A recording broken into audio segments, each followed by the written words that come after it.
Hello, good afternoon. Welcome to Engineering Privacy from the Get-Go. Again, my name is Christina Liu, and who am I?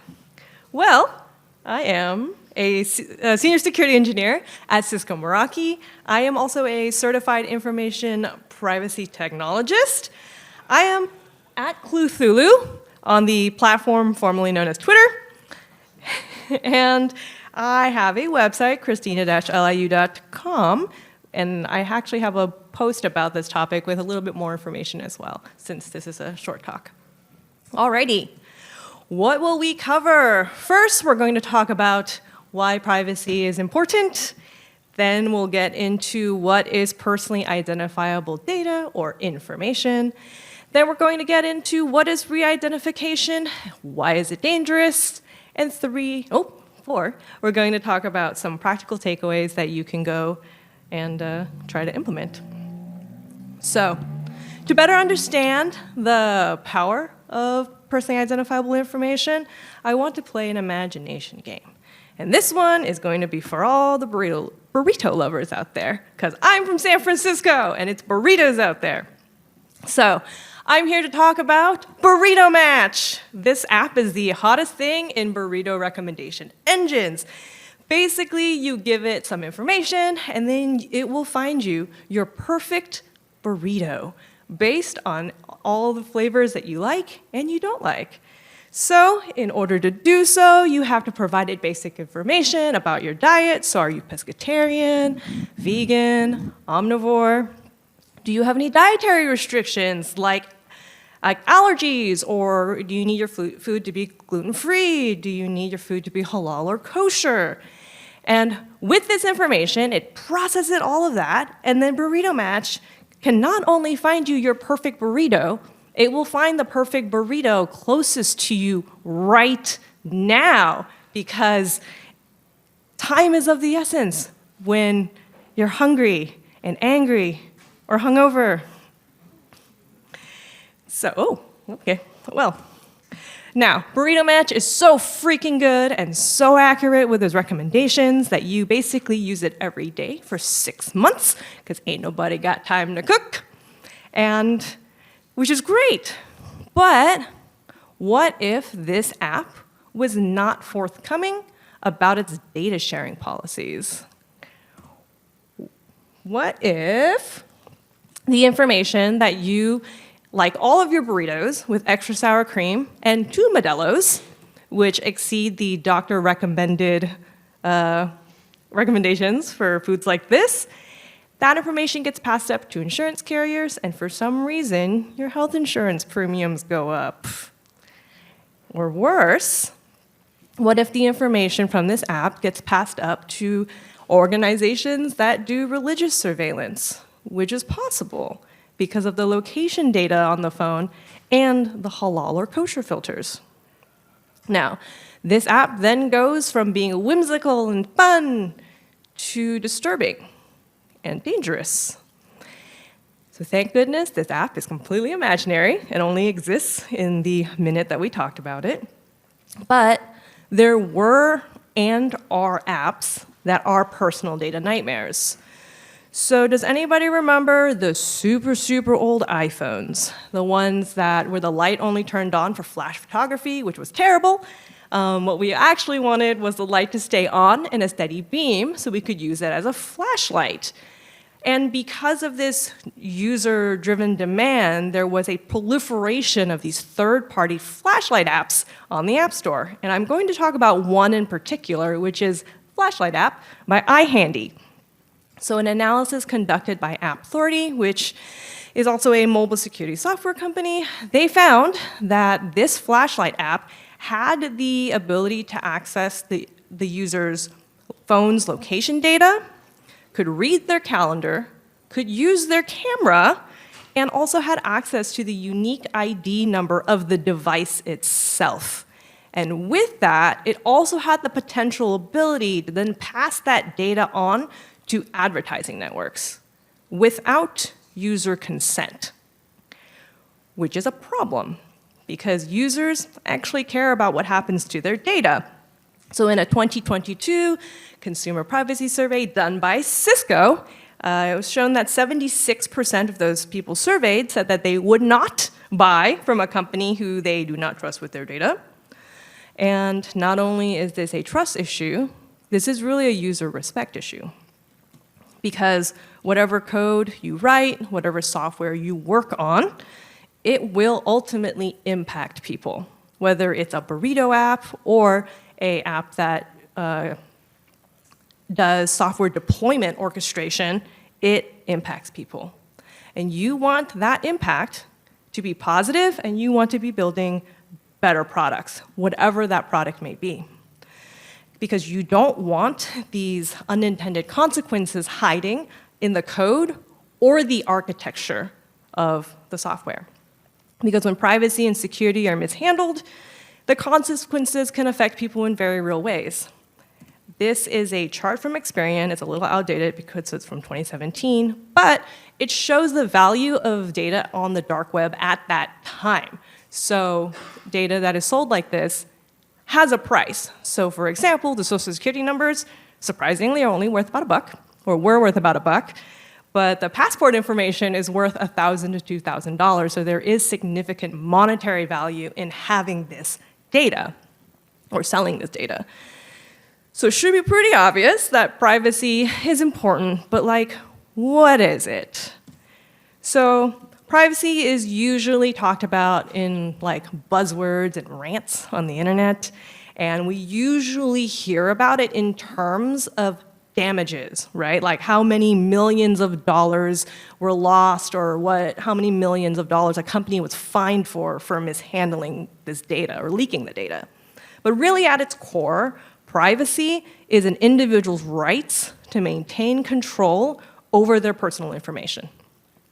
Because privacy allows people to be themselves by giving them the ability to control what to share, where to share it, with whom to share it with, grammatically correct.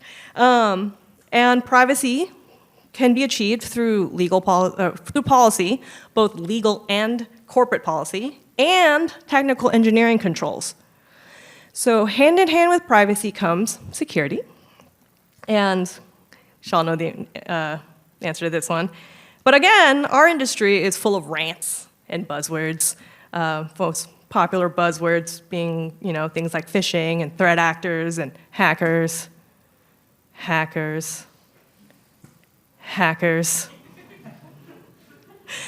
But at its core, security is really the systems and the controls we build to protect information. And that information is things like proprietary code, credit card information, and personally identifiable information, often referred to as PII. So security can help achieve privacy, but it alone is not enough to protect privacy and PII. So when we talk about PII, it's usually lumped into two categories, what's considered sensitive PII and non-sensitive PII. And a note here is what types of information count as sensitive or not sensitive PII can differ by state, by country, by region, so you need to be very careful when you're trying to bucket information into what is sensitive and non-sensitive. So sensitive PII, as defined by the Department of Homeland Security, is data that if lost, compromised, or disclosed without authorization could result in substantial harm, embarrassment, inconvenience, or unfairness to an individual. The TLDR for that one is if the information can quickly and accurately identify an individual, it is sensitive information, or sensitive PII. So examples of sensitive PII is things like a social security number. That is a number that follows us through our lives. We can't work without it. We can't get housing without it. Driver's license numbers, generally that number doesn't change unless we move to another state. And biometrics information, because I can't change my fingerprints unless I lose some fingers. So non-sensitive PII is really information that by itself is generally not considered to be a risk to an individual's privacy or security. And this information is very commonly collected for things like marketing, customer service, research, but care is still needed to ensure that this data is still protected from unauthorized access, use, disclosure, destruction, all that good stuff, because it can become sensitive if you're able to take multiple pieces of non-sensitive PII to put it together to then quickly and accurately identify an individual. So for example, some of this information here, like if you just have an address, you might not be able to like quickly and accurately identify someone, especially if they live in like a large house or an apartment building. But if you have an address, a gender, and an age, then suddenly you may be able to find this person quickly and accurately. So to protect data and to be able to use and store this type of collected data, we can use a concept called de-identification, which is the tools and the techniques that organizations use to minimize the privacy risk of storing and publishing data containing PII. Here are some common de-identification methods. So special note here is they may be called different things across different industries, but the idea is very similar. First one I'm going to talk about is the idea of redaction, which is removing PII from a data set. So if you have a data set with people's names and social security numbers, can you remove it to still make that data set do what you need it to do? Another one is masking, also known as pseudonymization, which is the idea of obscuring the PII so that you can't read it in a clear text manner. So if you have a data set with social security numbers, can you, instead of having those numbers in clear text, replace them with all stars or run all those fields through an algorithm that then turns them into random numbers and strings? The third one is generalization, which is the idea of grouping all of that PII together. So for example, if you have a data set with specific ages of people, instead of having the actual ages, can you say that all these people here are under 18, over 18? They're under 65, over 65. And then finally, there's obfuscation, which is the idea of adding noise into that data. So again, if we use the data set with ages as an example, instead of using the actual age, can we just round off the values to the nearest or lowest decade? Again, can you just take an average of all these ages and say just everyone here is like between the ages of 35 and 45? Now, obfuscation can be aggressive and can make that data harder to use, but if you have data sets that have very sensitive data like healthcare records, this may be a good way to go for you. So safe data handling and disclosure is more important now than ever before because as recently as May 22nd of 2023, the Ireland Data Protection Commission actually fined Meta $1.8 billion with a B dollars because they had found that they were sending EU users' information to the USA. So Meta is appealing. We don't know if they're going to have to pay this or when they'll pay this because it's kind of just working through its way right now. Legal system is not fast. And like money aside, protecting PII is important because we're really not anonymous anymore on the internet. And that is because of re-identification. And re-identification can happen from de-identified data sets. And this was proven actually in 2006 by two researchers at the University of Texas. Their names are Arvind Narayanan and Vitaly Shmetakov. They're not actually Lego people. Couldn't find any good pictures of them.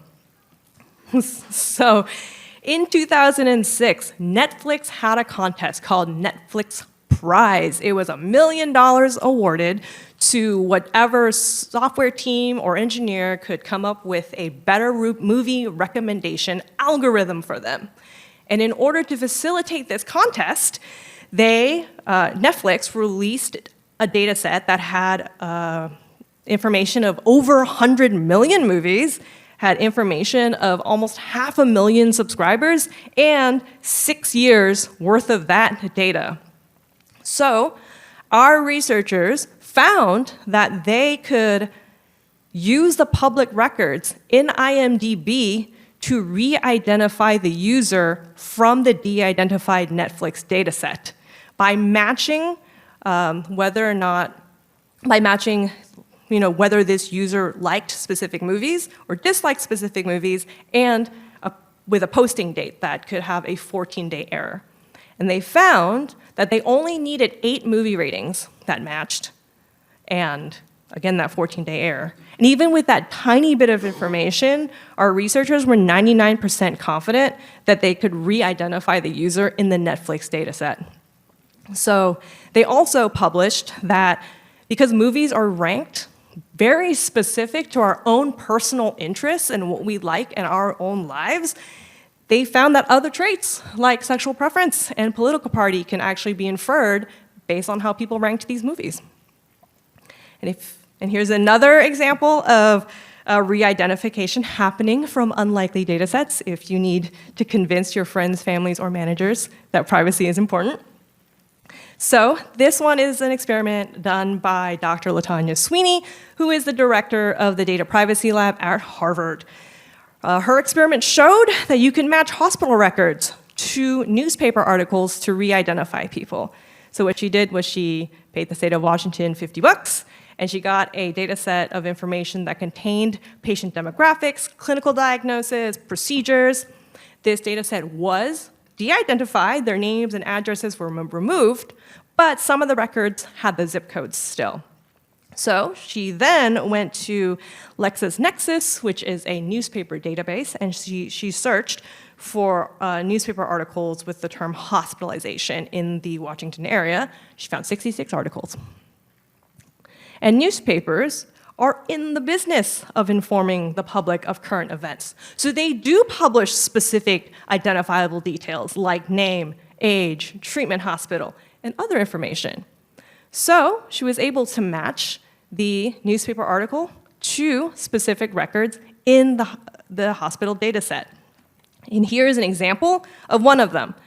So the long one is the hospital record, and the short one is the newspaper article. So in yellow, we can see that it's a 60-year-old man, which matched back to the age in the hospital data set. The teal is a location, Soap Lake man, which matched back in form of the zip code. Then when this person was hospitalized, because in the newspaper article it was a Saturday afternoon, which matched to the newspaper, the hospital record. And finally, and then the reason why this person is in the hospital, which was a motorcycle accident. Then the treatment hospital in orange, which is Sacred Heart Hospital, which matched back to that data set. Now, in pink in the newspaper article, we find that the person that was affected is Ronald Jameson. For this purpose, they changed the poor guy's name. He's already having a bad day, so no need to make it worse. Now, because we've successfully re-identified Ronald Jameson, we found that we can find more information about this person, about how his hospital stay cost him $71,000, and he also has a slew of other health things now because of this accident. So, due to her work, the state of Washington did make changes to increase the anonymization protocols of their public health records. So this is a feel-good story here, which is awesome. Now, in addition to the human consequences of mishandling user identity data, there are a lot of legal challenges and consequences as well that you need to be aware of. Special note here, I am not a lawyer. So, to let you know, there are many, many different laws that companies can be sued for or fined for data breaches and mishandling data. Different industries have their own specific privacy laws, so work with someone that is a lawyer. Now, at the time of this talk right now, in the United States, there is no comprehensive federal law that standardizes how PII should be handled. We had one going through, I believe it was the Senate, but Nothing happened, and I think they're trying to reintroduce it now. So all the existing laws that we have are patchwork and reliant on the individual states to enforce them. And here is a current map of what states have laws and what states have laws working through them. This map is current as of like September. And a special note for Oregon. So Oregon actually, one's coming online. It's called the Oregon Consumer Privacy Act, and that one is effective July 1st of 2024. So be aware, things are coming for Oregon. Now, there's a lot of laws and like not a lot of hope, it seems like here. But what can we do? Well, here's 5 things. There's 5 things that we can do to start with. And the very, very first one, and the first rule of PII Club is don't collect or store unnecessary data. The second rule of PII Club is don't collect or store unnecessary data. If you, like literally, don't remember anything else from this talk, don't collect or store unnecessary data. Like, this is such a big deal that I actually made stickers that you can come get later, especially if you have a question. I'll give you a sticker. Don't collect or store unnecessary data. Now you can forget the rest of this talk.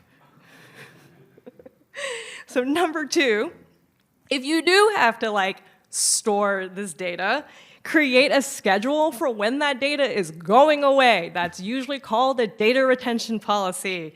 It makes it less stressful for those that have to maintain the system, and also modern cloud storage systems like AWS actually have configurations to be able to make this data deletion automatic, so you don't have to deal with it. 3, use only the data needed to get the job done. Be an advocate of being incredibly selective of the data that will be processed and stored. Don't collect it just because you might need it later. And don't be afraid to ask the person that is wanting this data if they can get the job done with a more smaller, limited data set, because we want to make it harder for those re-identification attacks to be able to succeed. 4, build for privacy and security in the beginning, because it's never cheaper or less effort or faster to bolt it on later. And if you try to force it in later, you may end up building mission-critical systems that then have to be materially changed or just retired due to privacy law violations. And remember, those privacy laws are changing very fast, so be careful. You want to be designing and building to the strictest standard. At the moment, it's GDPR for most of us, so use that as your guide. Finally, 5, work with a privacy lawyer. So again, because privacy law is complicated, varied, and quickly changing, you want someone that actually knows all the intricacies and the legal stuff. So remember, the code that you write and the software that you work on has a human impact, even if at the very surface level, it doesn't seem that way. So we, as security engineers, we're also stewards of our users' data. And it's important to know how our users are expecting us to protect their identity, because it's the right thing to do, even if it takes a little bit more time or more effort to build that in. Because after all, I know that you want the company responsible for your PII to be also taking the utmost care and consideration with your data and be doing the right thing too. So again, my name is Christina Liu. I want a big thank you to everyone here, to BSides, the people on the camera, our AV staff, and our volunteers. So, yeah. Oh, I have this. The QR code goes to my LinkedIn. It's not nefarious. Do I have time for questions, or? Oh, yeah. Well, let's do it. What's up?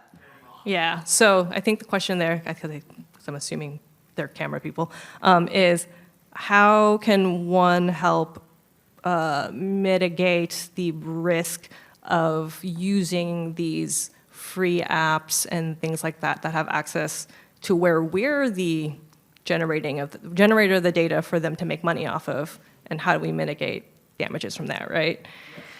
So that is, I mean, that's kind of the million-dollar question. So basically, the landscape right now, there's no good answer for that one, unfortunately, unless I think like we as an industry like really bring privacy up to the top of just like, hey, we shouldn't be doing this, right? We shouldn't be making people's data the product necessarily. I know that one thing, okay, there's a few things you could do, like see if you can limit any of the data that's being shared. Like if you go into the apps, right, you can see kind of like what information they're sharing and turn those off if you can.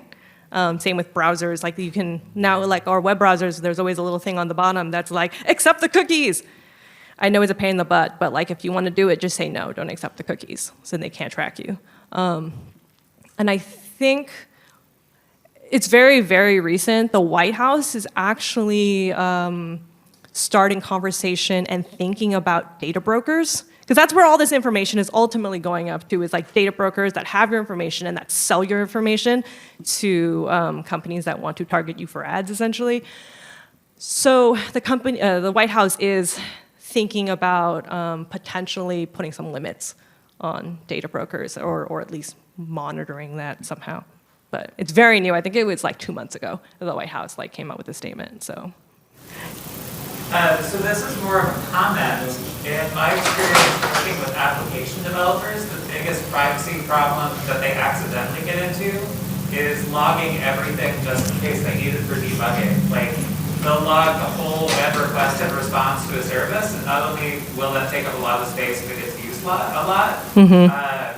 Last week I saw they were doing that for a credit rating or a credit application service. So there was a lot of PII being logged, and they hadn't thought about that. They were just like, you know, we might need a couple of these pieces of data, so we'll collect everything. yeah. And now their logs are full of social security numbers. Yeah. Yeah, that's like a tricky thing, right? Because that means that like, I mean, people have to like start thinking about the fact that like you can't log all the things just in case. You really need to like log, like especially with this request. Like if you're working with an app to debug, like maybe you don't need everyone's information. You just need the pure request information, right? And maybe that's what's breaking. Also, another thing is like, can they log things for a very short amount of time and then delete that after they found the problem, right? So yeah, that's a good comment. Okay, I'm getting cut off. Cool. All right, those two that have, come get your stickers. Okay, bye.